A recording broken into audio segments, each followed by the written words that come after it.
Wow, this album really is fire. Well, not exactly.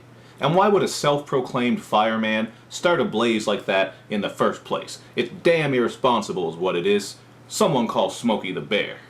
What's up, everybody? It's Luke James, not the singer. If you're an indie artist looking for an album review and some promo, you can hit up Luke at redmattersite.com.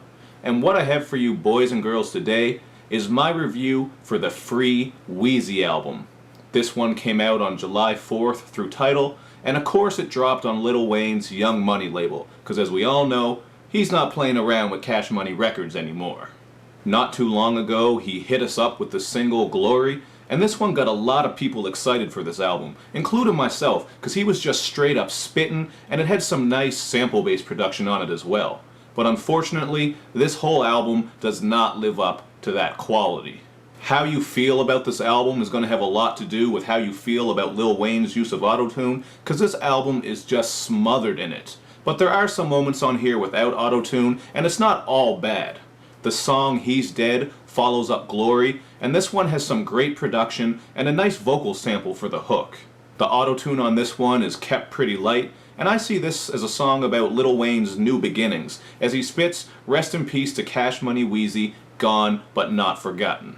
And there are also some bars on here that could be seen as shots at Birdman and the whole Cash Money situation. I Feel Good is the track that comes next, and this one samples the horns from James Brown's track I Feel Good, and also adds some really deep bass underneath it.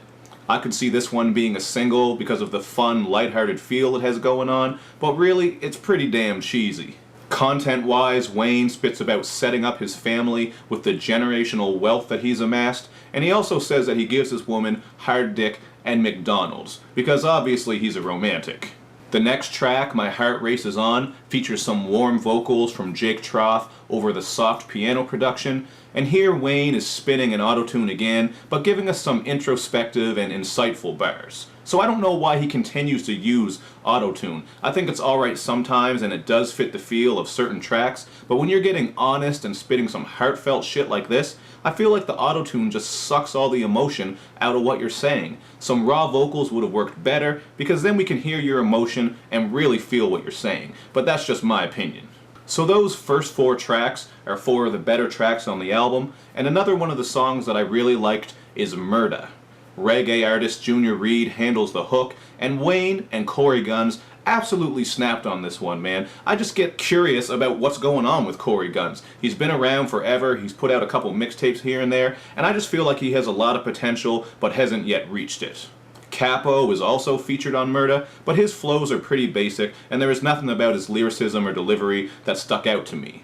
But another lyrical standout on here is the song Pullin' Up, where Wayne and Euro go back and forth with some really rapid, fast-fire, aggressive flows, so that was a good track too.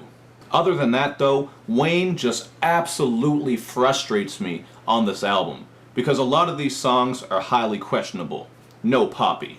The song I'm That Nigga, for example, just has a repetitive and grating beat and hook, and the UNLV-inspired track, Thinking About You, is some I Am Not a Human Being 2 level Lil Wayne garbage. The production sounds amateur, and the layered vocals on the hook sound absolutely atrocious.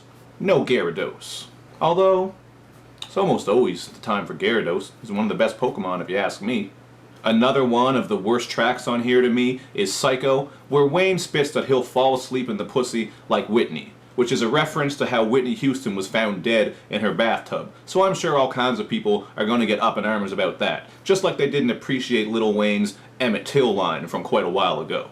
The female vocals on this are nice, and the beat itself has some nice growling bass to it, but hearing Wayne rap from the point of view of a pussy fiend who smells panties and tastes what's left in it is just creepy, disgusting, and cringeworthy. And I'm not making that up. He actually spits a couple bars about smelling panties and tasting them. I know it's supposed to be sick, I know that's the theme of the song, but it's not good. Now, two of the biggest names featured on here are Jeezy and Wiz, but both of the songs that they're involved in aren't really anything to write home about. Jeezy is featured on the song White Girl, so if you like Jeezy, I'm sure you'll like his verse because he's always at home when spitting about dope. And it has some nice trap production, as well as Lil Wayne doing his croaky, syrupy thing again. As for Wiz, he spits a decent but kinda drawn out verse on the song Livin' Right, which has some dark and atmospheric production. And speaking of eerie vibes, London on the track brought some really great production to the song London Roads. Again, Wayne is doing his mumbly, syrupy thing, so if you like that Lil Wayne, you'll probably like the song. But if you don't, you might get a little bit annoyed because the production is nice here, and it does have a nice vibe to it overall. It just depends on if you like his vocal stylings or not.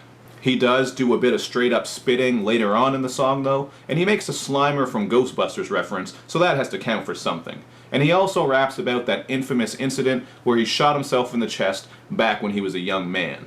But in the end, I think that this is one of Wayne's best projects in years, so I have it at a 3 out of 5.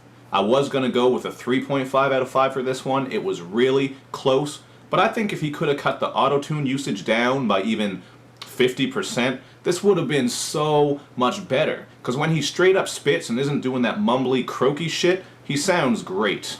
It's just that the auto-tune sucks the life out of some of these songs. Take for example the Heartbreak Anthem, Without You.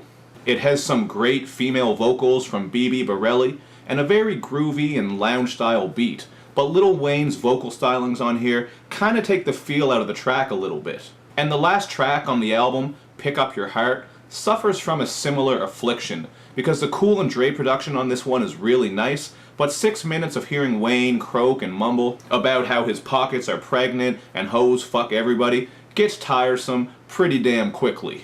But like I said near the start of this review, how you feel about this album is going to depend greatly on the Lil Wayne that you're looking for. If you want that new age auto-tune tunchy stuff, you're probably going to love this album. But if you want more of that classic straight up spit and fire Wayne, there's only going to be a couple of tracks and moments on here that you truly enjoy.